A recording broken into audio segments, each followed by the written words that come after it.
right, go ahead.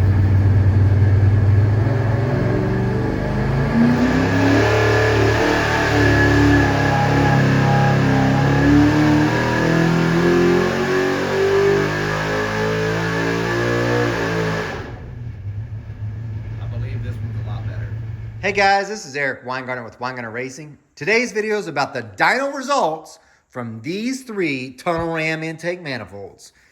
They were ran on my 406 dyno mule, and I'll tell you all about that combination in the video. I'm going to show you the actual dyno results, and I'm going to tell you the details from these manifolds so that you get a better idea and how they were actually tested in what width.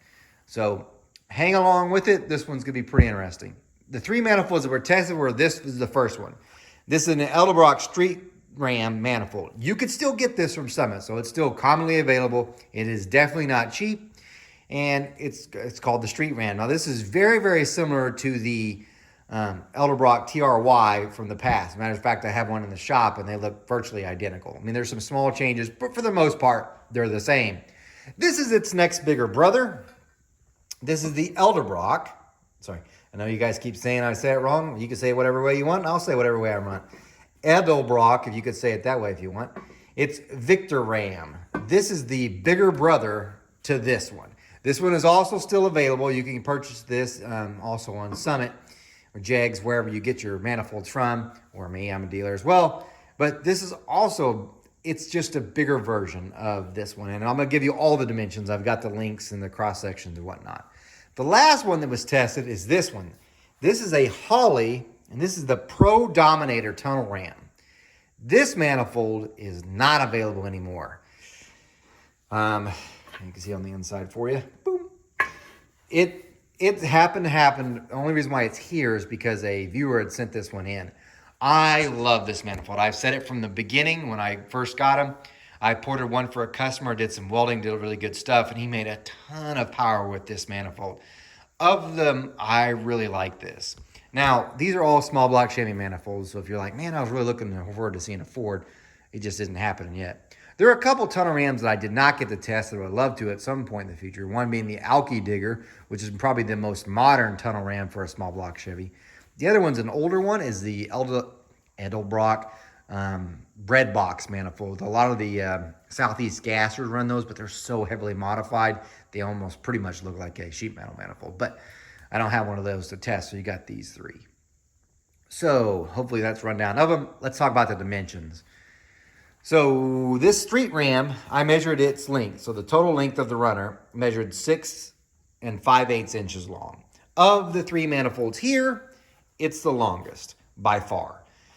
I also measured the area, so that I got the light on here. You can see it's a D, so this is a little bit harder to calculate the area, but I did calculate the area of the opening, and it measured, I wrote it on the inside, 3.43 CSA at the opening, right there. And CSA stands for cross-sectional area. So the area at the opening is 3.43 square inches. Now at the exit, which would be down here, that's where it meets the head, because none of these are port matched. It's 2.13 square inches.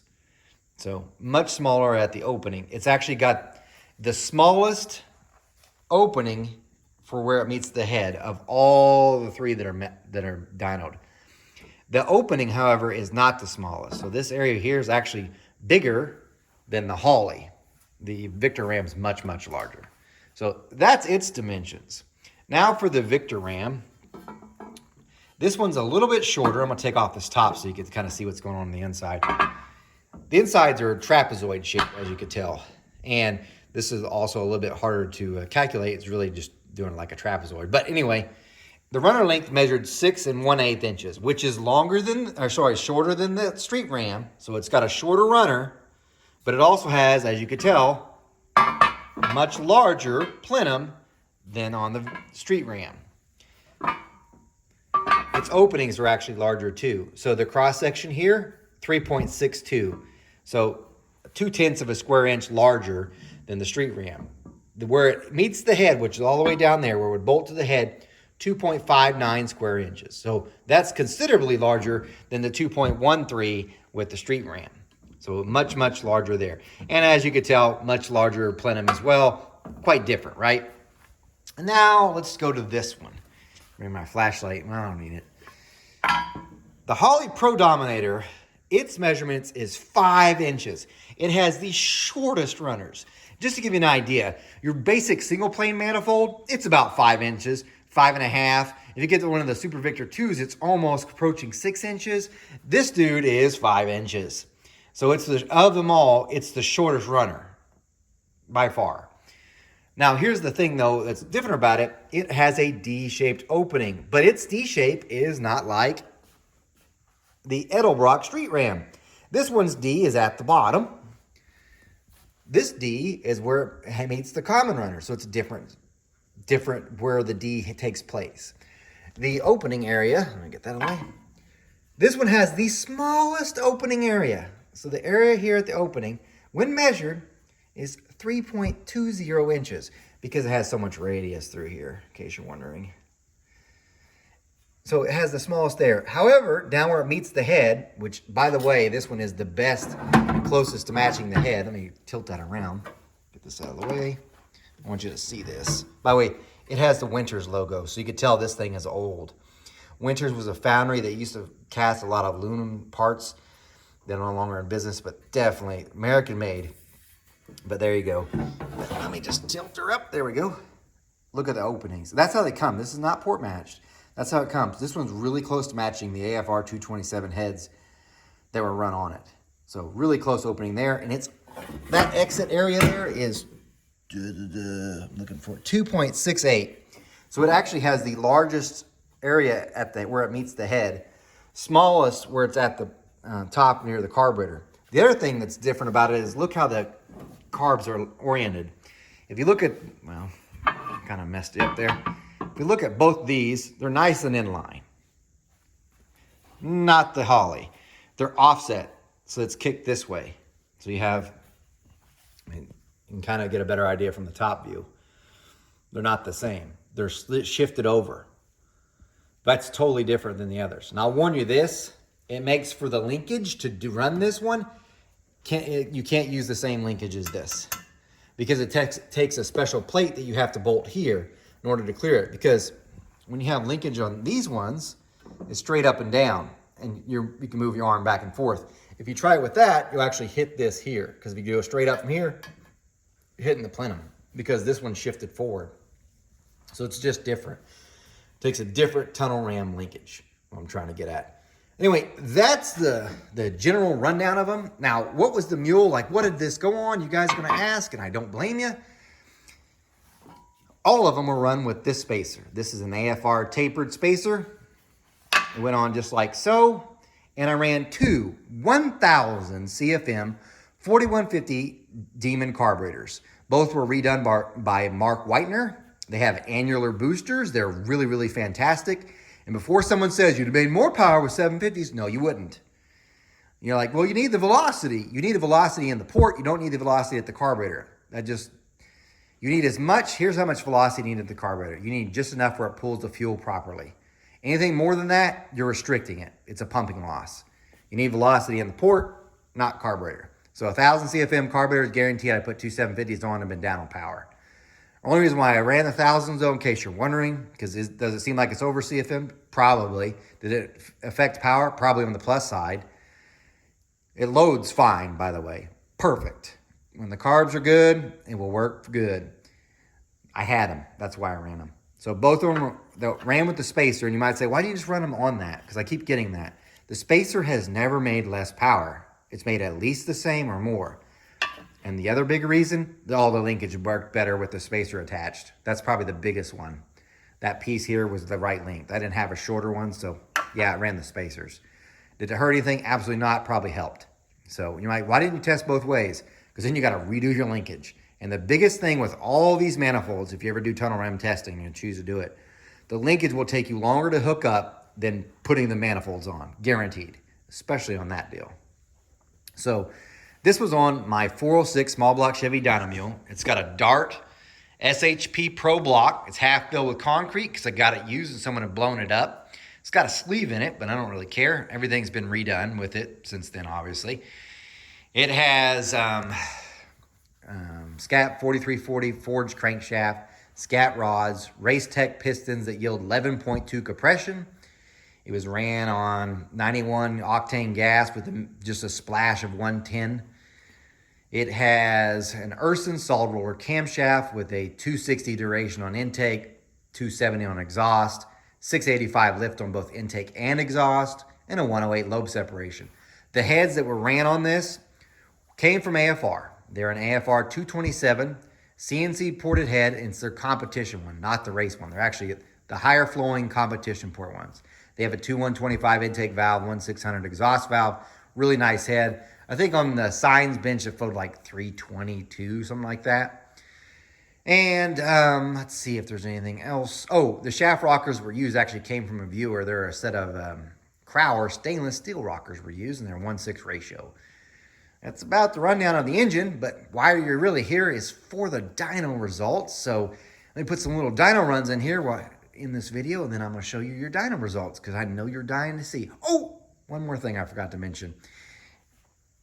Just a second. I wanted to show you this. I forgot that we also ran just the Victor Ram. This was a viewer that sent this manifold in as well, but he sent in this top piece, and this is a Buffco top piece, so you can run a single dominator on the top. Now, it's not actually made exactly for this manifold, but it's actually, you could kind of tell this is made for a blower. But I ran this with a 2-inch ProComp tapered spacer, because that seems to work best, just to see how much power difference was between a 1050 dominator compared to the two 1000 CFM 4150s set up like this. So how much difference was from two 4150s to one single. So I'm going to show you that as well. Anyway, let me show you some dyno videos and then dyno results. I know you're thinking it, so I'm going to say it out loud. Yes, that looks ridiculous.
The dyno results. And if you're saying, man, I have a hard time seeing this on the phone, why do you do it this way? Well, I'm doing my best job with this phone, but if you want to see them bigger, instead of watching just a thumbnail on your phone, you can click on the video. Yes, you have to make it through the ad, but the picture gets much bigger. It takes up your whole phone screen almost. The other thing is, I do have these available in a book. So if you're like me, I almost hate watching things on the phone as far as number-wise, because I'm trying to find out where in the video the numbers took place, and it seems like I always miss it. So I do have these available in a print book. So they're on sale for a pre-order. That link to pre-order the book that would have all these dyno results for this entire session, not just the tunnel ram. It's going to have what it had the dual plane intake manifold, the E85 testing done with this same dyno session, all of that in one book. This way you can you'll have this same page will be available to you, as also the measurements are going to be on the page. I mean, the flow sheets from the heads. I mean, pretty much anything you really want to know. It will be in that book. That link is in the description so you could purchase it. So that's what I'm trying to get at. If you're like, I hate seeing these here, I get it. But I'm going to try to talk so you can at least read the comments or read the closed captions so you can see what I'm talking about. This is the first one. This is the Edelbrock Street Ram. So this is the smallest of them as far as exit for sure. And also it has the longest runners. It made decent power, 616 horsepower. That's pretty good, and it did it at 6,400 RPM. The torque came in at 556 foot-pounds of torque, which, by the way, is the highest torque that's been recorded with this engine so far with these heads. So that's pretty good numbers. But That's great and all, but how's that compared to the rest? If you notice, I only loaded at 4,100 RPM. I know several people are like, you should load it at a lower RPM. This is not a tow cam and that's in this. This is a bracket race engine, and most bracket racing engines are above 4,000 RPM. So there you go. Anyway, that's a street ram. Let's go to its next bigger brother. Here's the Victor ram. So bigger plenum, a little bit shorter runner, bigger exit. Surely it makes more power, and it does. This one comes in at 639.7, so call it 640, at 6,600 RPMs. As you could tell, remember that's at 6,600 RPMs versus the street ram only did it at 6,400. So it went from a 616 to a 640. Big jump in power, big jump in power. But you're also like, well, did it lose torque? Well, remember, it made 556. This makes 554. It only lost 2 foot-pounds of torque. It did go, now it makes it at 5,000 compared before it did it all at a little bit higher, actually. It did it at 5,400 on this one. That's a little weird, huh? Longer runner made torque at a higher RPM than the shorter runner and a larger cross-section. Huh. But that's those two. Let's pull up the last one. And don't worry, I've got overlays so you can see the difference, not just raw numbers.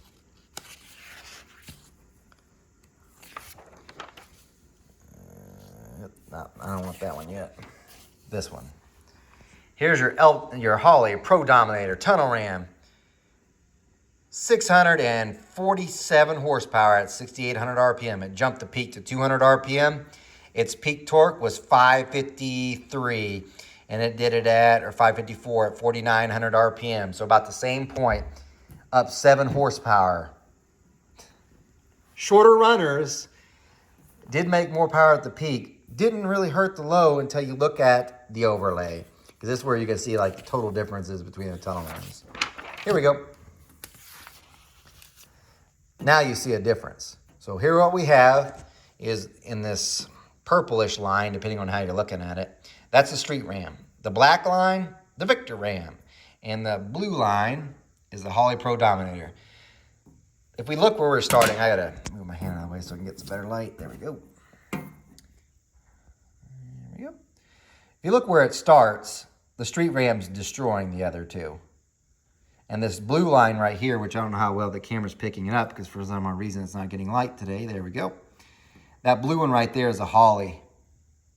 So the Holley at the start is by far the worst, shorter runner. Then of course you got your Victor ram and then your street ram. So at the lower RPMs, you could definitely tell there's a trend towards having a longer runner definitely helps. Oddly enough though, look right here, see that little spike there? That's the Holley. The Holley has a little jump up here that none of the rest do.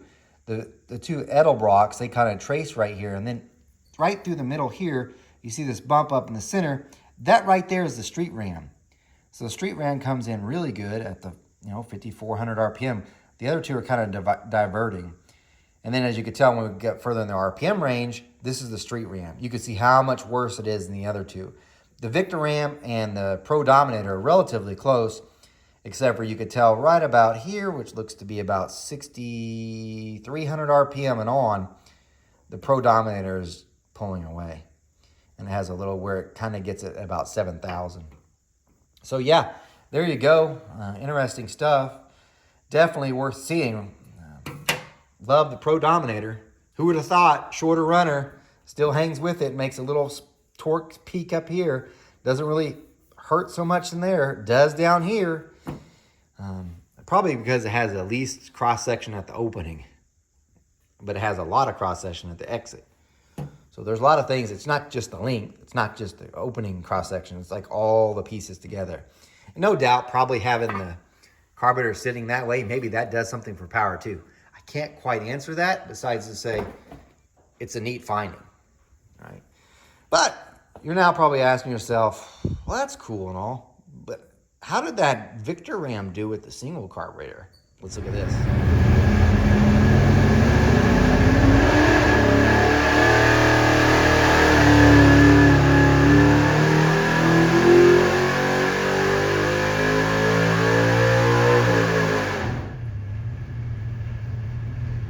Okay, here's how it did with the Buffco top, which is this.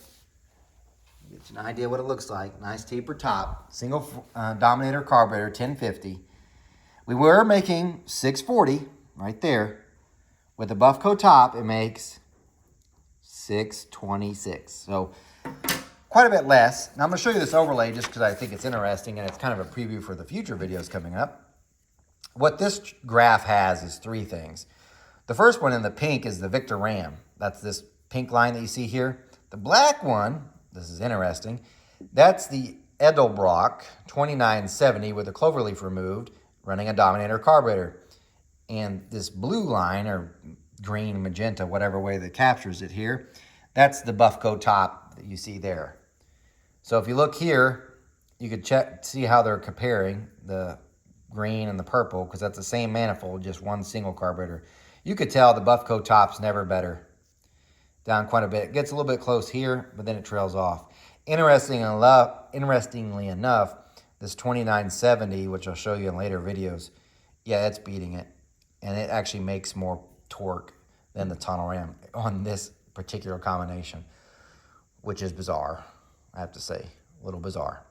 But anyway, hopefully you guys got something out of the video. Guys, thanks for watching. Please go ahead and check out my the description so you can buy the book and get that. Also available is the coolest shirts ever, the Seriously Wrong shirts. This is my son's Nova, Seriously Wrong. On the back side, it's got your favorite thing in the world besides dust. One take, huh? It's got my logo and stuff. So when you buy these, by the way, you're entered in a contest to win a ported manifold. So that will also be in the link in the descriptions. These are really cool shirts, by the way. Probably the nicest shirts I've ever made. Anyway, thought I'd show you that. Guys, thanks for watching. Hopefully you guys got something out of it. If there's some question I, for whatever reason, didn't answer in the video, please put it in the comments, and if I get time, I'll answer it. Anyway, in the future, I hope to, I'm going to weld this up because I ported several of these before. I'm going to weld this up, make it bigger at the opening, and this dude's going to really make some power. Also, I plan to port the street ram as well, and we'll get another shot at it. That'd be cool. Anyway, guys, thanks for watching. Remember, I'm no Superman. I do not port cast iron heads. You guys take care.